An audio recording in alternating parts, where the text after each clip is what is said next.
எல்லோரும் எல்லாமும் பெற வேண்டும், இங்கு இல்லாமை இல்லாத நிலை வேண்டும் என்ற உயரிய குறிக்கோளுடன் தமிழக மக்களுக்காக முதலமைச்சர் செல்வி ஜெயலலிதா செயல்படுத்தி வரும் நலத்திட்டங்கள் ஏராளம். விலையில்லா அரிசி, மானிய விலையில் மளிகைப் பொருட்கள், கட்டணமில்லா கல்வி, உழவர் பாதுகாப்பு திட்டம், முதலமைச்சரின் விரிவான மருத்துவ காப்பீட்டு திட்டம், விலையில்லா மிக்சி, கிரைண்டர், மின்விசிறி என அடுக்கடுக்கான மக்கள் நலத் திட்டங்களை முதலமைச்சர் செயல்படுத்தி இருப்பதால் தமிழக மக்களின் வாழ்க்கை தரம் பன்மடங்கு உயர்ந்துள்ளது.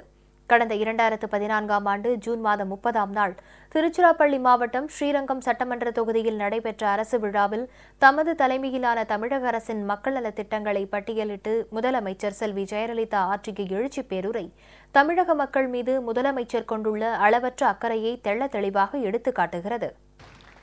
எல்லோரும் எல்லாமும் பெற வேண்டும் என்பதன் அடிப்படையில் விலையில்லா அரிசி வழங்கும் திட்டம், மானிய விலையில் மளிகை பொருட்கள் வழங்கும் திட்டம், கட்டணமில்லா கல்வி வழங்கும் திட்டம், விவசாயிகள் வாழ்வில் மறுமலர்ச்சியை ஏற்படுத்தும் உழவர் பாதுகாப்பு திட்டம், ஏழை எளிய மக்கள் உயர் சிகிச்சை பெற முதலமைச்சரின் விரிவான மருத்துவ காப்பீட்டு திட்டம், விலையில்லா மிக்சி, கிரைண்டர் மற்றும் மின்விசிறி வழங்கும் திட்டம், விலைவாசியை கட்டுப்படுத்தும் வகையில் மலிவு விலையில் தரமான உணவு வழங்கும் அம்மா உணவகங்கள், அரசு பேருந்துகளில் பயணிப்போருக்கு குறைந்த விலையில் மினரல் வாட்டர் வழங்கும் அம்மா குடிநீர் திட்டம், அம்மா உப்பு, அம்மா மருந்தகங்கள், சூரிய மின் சக்தியுடன் கூடிய பசுமை வீடுகள் திட்டம் உட்பட பல்வேறு நலத்திட்டங்கள்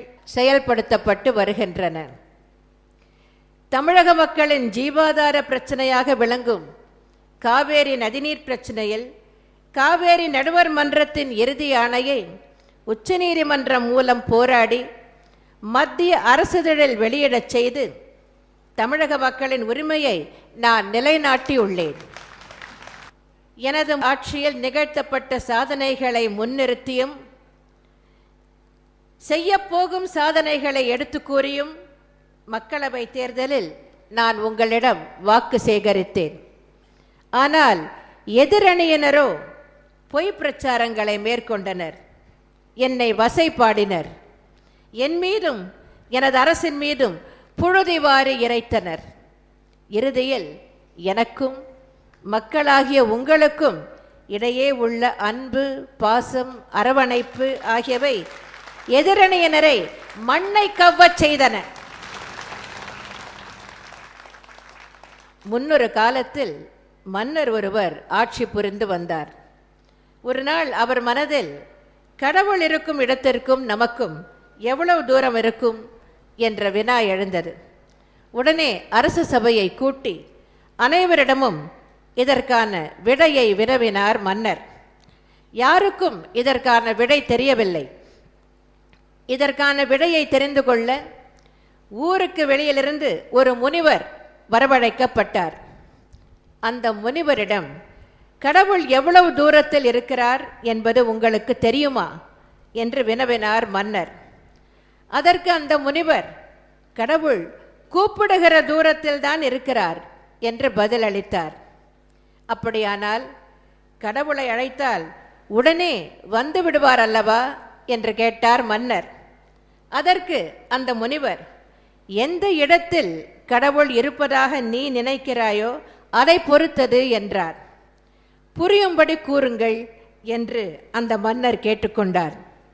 இதற்கு பதிலளித்த முனிவர், துரியோதனன் சபையில் திரௌபதி அவமானப்படுத்தப்பட்ட போது வைகுண்டவாசா காப்பாற்று என்று கிருஷ்ணனை அழைத்தாள் திரௌபதி. ஆனால் கிருஷ்ணன் வரவில்லை. துவாரகை நாயகனே என்னை காப்பாற்று என்று அழைத்தாள் திரௌபதி. அப்போதும் கிருஷ்ணர் வரவில்லை.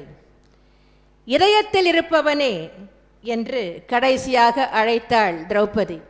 உடனே பகவான் கிருஷ்ணர் தோன்றி திரௌபதியின் மானத்தை காத்தார்.